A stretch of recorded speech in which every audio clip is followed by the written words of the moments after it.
Hello friends, welcome back to my YouTube channel.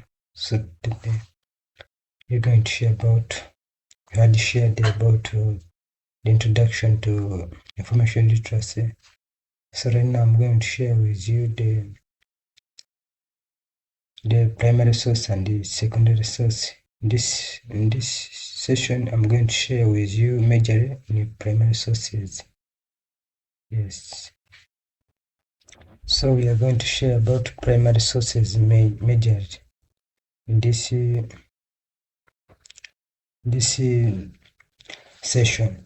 So primary sources are normally considered as that first-hand information, the direct information you have heard from original source. That is always the one which is considered as primary source. So here they are saying that a primary source is a direct or first-hand piece of evidence created at the time of the event. So it's that kind of information created at the time of event. When the event has already happened, that piece of information, that piece of evidence which has been collected at that time, it is considered as a primary source. So they have gone ahead and said that event or by someone who directly experienced the event or phenomenon.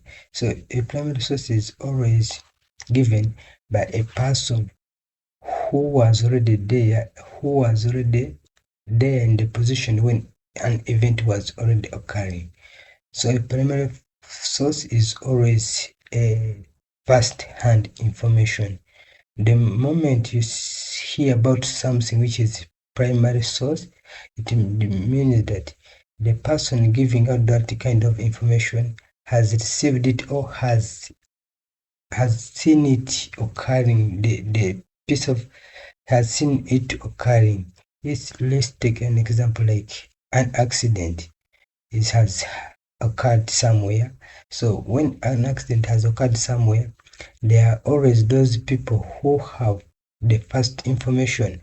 They have observed what what caused an accident, how it came about. Those are people who always have the first hand information, and that kind of information is considered as the primary source of information. And they have gone ahead and said it has not been altered or interpreted by others, and it stands as an mediated piece of information. So a primary source of information, it is not always disturbed by others. It is always by that person who have experienced or has observed, who the person who was already at the scene is the one who takes us the primary information. So in the next session, I'm going to share with you the primary source, the secondary sources. Thank you. And another thing on the primary source, you have to consider the originality, where the source of information originated from. Another source, like something which I can talk about the primary source, is like the raw data. The information must be from the original source. Yes, and it must have an unmediated evidence. So the evidence must be there. The evidence must be to the person who was already at the scene, who observed as something was occurring.